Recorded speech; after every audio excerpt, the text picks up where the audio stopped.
नमस्कार। स्वागत है आपका द न्यूज लॉन्चर पर। मैं हूं अशोक वानखड़े, लेकर आया हूं आपका अपना कार्यक्रम द एक्सरे। अब शुभेंदु अधिकारी ने जरूर ये कहा था बंगाल के नतीजे आने पे कि अगला नंबर अखिलेश का है। अखिलेश हालांकि सत्ता में नहीं है, लेकिन जैसा नेस्तनाबूद उन्होंने ममता दीदी को किया, वैसा ही अब अगला नंबर अखिलेश का है, क्योंकि अखिलेश अब वर्तमान में जो नेता है उसमें अखिलेश ये पार्लियामेंट में तीसरे नंबर के पार्टी पे मुखिया है। 30 से ज्यादा सांसद अखिलेश के पास है। तो उन्होंने कहा था कि अगला नंबर अखिलेश का है, और जब उन्होंने ये इंडिकेशन दिया था तो शायद उस पे काम चलता हुआ दिखाई देता है। खबर है कि अब मंत्रिमंडल में फेरबदल होगा, संभवतः आज ही होगा। कल ही राज्यपाल से आनंदीबेन पटेल से योगी आदित्यनाथ मिले। जब ये खबर आई तो मुझे लगा इसको एक्सरे से देखना जरूरी है। तो क्या थी खबर, और जरा खबर में कौन कौन आ सकता है, क्या क्या है, जरा इसको हम विस्तार से देखें। यूपी कैबिनेट एक्सपांशन आज यानी रविवार को हो सकता है। यूपी मंत्रिमंडल का विस्तार, 6 नए चेहरे हो सकते हैं शामिल। गवर्नर से मिले योगी, जो मैंने पहले ही कहा। उत्तर प्रदेश में योगी मंत्रिमंडल का विस्तार करीब करीब आज होना तय है। मिशन 2027 को साधने के लिए बीजेपी जातीय समीकरण और नारी शक्ति पर बड़ा दांव खेल रही है। कृष्णा पासवान, मनोज पांडे, पूजा पाल जैसे 6 नए चेहरे कैबिनेट में शामिल हो सकते हैं। साथ ही कुछ मंत्रियों का प्रमोशन और कुछ विभागों में फेरबदल की भी संभावना है। यह विस्तार विकास और हिंदुत्व के एजेंडे को धार देने के साथ ही विपक्ष के पीडीए कार्ड का कड़ा जवाब माना जा रहा है। उत्तर प्रदेश की सियासत में आज का दिन बड़ा हलचल भरा रहेगा। मुख्यमंत्री योगी आदित्यनाथ ने कैबिनेट के विस्तार कभी भी आज हो सकता है। सूत्रों के मुताबिक केंद्रीय नेतृत्व की हरी झंडी मिलने के बाद संभावित मंत्रियों को कल शनिवार को ही लखनऊ मुख्यालय पहुंचने के निर्देश दे दिए गए थे। कयास लगाए जा रहे थे कि जब कल योगी आदित्यनाथ ने राज्यपाल आनंदीबेन पटेल से मुलाकात की, जिसमें शपथ ग्रहण का समय पर मोहर लगानी थी। बीजेपी हमेशा 24/7 चुनावी मोड में रहने वाली पार्टी मानी जाती है। अब पार्टी की निगाहें 2027 में होने वाले यूपी विधानसभा चुनाव पर टिकी है। बीजेपी यूपी में जीत की हैट्रिक लगाने की तैयारी में है। इस मंत्रिमंडल विस्तार के जरिए पार्टी न केवल सरकार का चेहरा बदलेगी, बल्कि बोर्ड, निगम और आयोगों में भी कार्यकर्ताओं को जगह देकर संगठन को मजबूती देगी। रणनीति साफ है, पश्चिम बंगाल की तर्ज पर विकास और हिंदुत्व के साथ साथ मजबूत जातिगत समीकरणों को साधना। इस बार विस्तार में सबसे खास बात नारी शक्ति पर फोकस है। बीजेपी महिला आरक्षण के मुद्दे पर विपक्ष, खासकर सपा को घेरने की तैयारी में है। प्रधानमंत्री नरेंद्र मोदी ने खुद नारी शक्ति के अपमान पर विपक्ष को आड़े हाथ लेते रहे हैं। ऐसे में योगी कैबिनेट में महिलाओं की भागीदारी बढ़ाई जा सकती है। कृष्णा पासवान ये नाम चल रहा है। फतेहपुर से 3 बार की विधायक कृष्णा पासवान का नाम सबसे आगे है। उनके जरिए बीजेपी न केवल महिला का कोई कार्ड खेलेगी, बल्कि दलित यानी पासी समाज को भी साधेगी। यह अखिलेश यादव के पीडीए पिछड़ा दलित अल्पसंख्यक फार्मूले की काट माना जा रहा है। पूजा पाल, सपा की बागी विधायक पूजा पाल को भी मंत्री पद की जिम्मेदारी मिल सकती है। मंत्रिमंडल में 6 नए चेहरे को जगह मिलने की पूरी संभावना है, जिसमें जातिगत संतुलन का खास ख्याल रखा गया है। मनोज पांडे, सपा से आए ब्राह्मण चेहरा मनोज पांडे को मंत्री बनाकर बीजेपी अवध क्षेत्र में अपना आधार मजबूत करना चाहती है। भूपेंद्र सिंह चौधरी, पश्चिमी यूपी के बड़े जाट नेता भूपेंद्र सिंह का मंत्री बनना लगभग तय माना जा रहा है। अशोक कटारिया, गुर्जर समाज में पेट रखने वाले पूर्व मंत्री और एमएलसी अशोक कटारिया को एक बार फिर मंत्रिमंडल में शामिल किया जा सकता है। रोमी साहनी, खाड़ी क्षेत्र में सिख और पंजाबी खत्री बिरादरी की नाराजगी दूर करने के लिए रोमी साहनी को मौका मिल सकता है।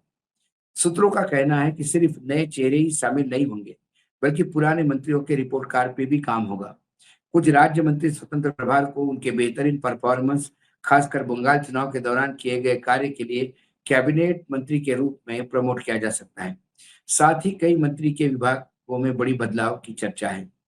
सियासी गलियारों में चर्चा है कि कुछ उम्रदराज मंत्रियों की छुट्टी हो सकती है, लेकिन पार्टी के एक धड़े का मानना है चुनाव से ठीक पहले ऐसा करना गलत संदेश दे सकता है। चूंकि एक विस्तार कुछ ही समय के लिए और जल्दी ही आचार संहिता लागू हो जाएगी, इसलिए बीजेपी क्षेत्रीय क्षेत्र को बुजुर्ग नेताओं को नाराज करने की जोखिम नहीं लेना चाहता। ये टोटल रिपोर्ट है। अब पीडीए का काट कैसा, क्या वाकई पीडीए को किसी को मंत्री बना के ही आप उस समाज को, उस जाति को खुश कर सकते हैं क्या, ये भी बात देखनी होगी।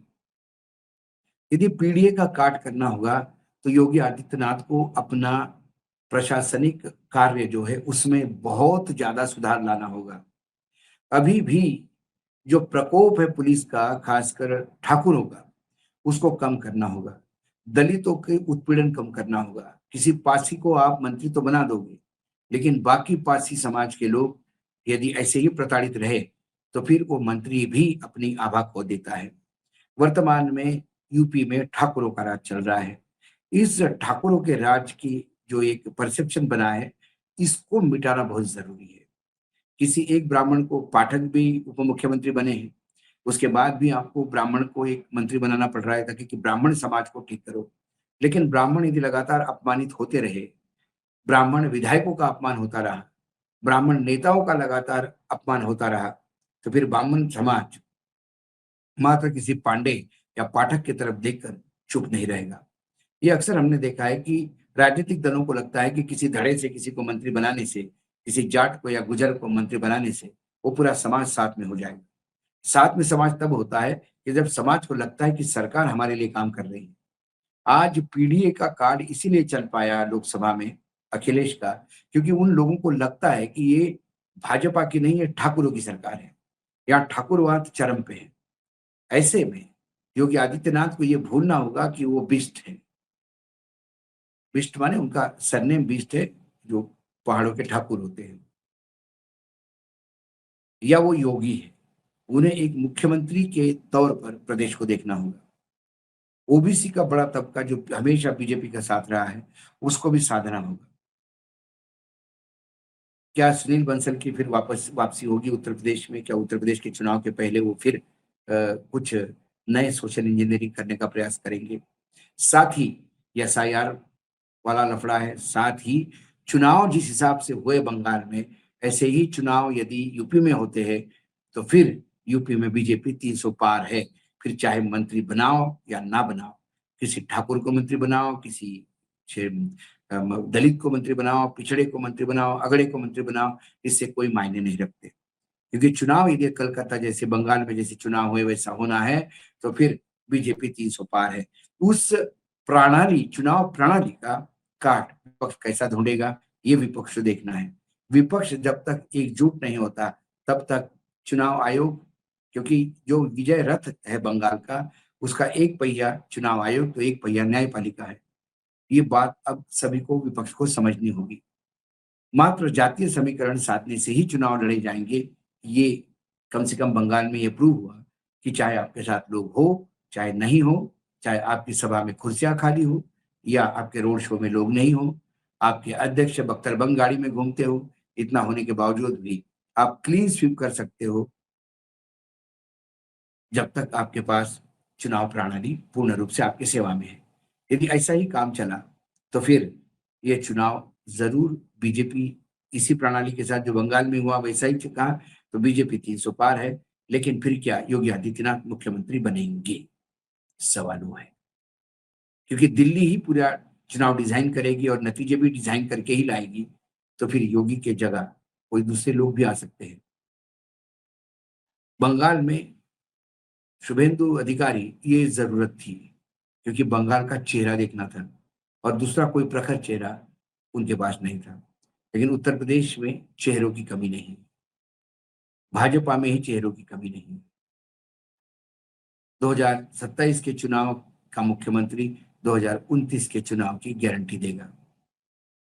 योगी आदित्यनाथ को एक बार देख चुके हैं।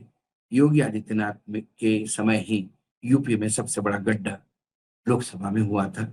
ये भी दिल्ली वाले जानते हैं। एक सिरे से देखता हूं तो मैं ये जो मंत्रिमंडल का विस्तार है, ये आने वाले 2027 के चुनाव में जो कार्यप्रणाली के तहत चुनाव करवाए जाएंगे, उसको सपोर्टिंग माना जाएगा, ताकि कहने के लिए हो, कहीं 1,500 रुपए महिलाओं के दिए इसलिए चुनाव जीते, कहीं 10,000 रुपए महिलाओं के लिए दिए इसलिए चुनाव होते, कहीं महिलाओं को महिला आरक्षण बिल को लेकर एक भ्रांति फैलाई, एक एक झूठ फैलाया, उसके चलते चुनाव जीते। तो कल कहेंगे कि हमने मंत्रिमंडल विस्तार में खास जातिगत समीकरण और क्षेत्रीय समीकरण का ख्याल रखा, इसलिए चुनाव जीते। उस चुनाव जीतने के लिए कुछ कारण चाहिए होते हैं, कहीं ये कारण तो नहीं, ये भी देखना होगा।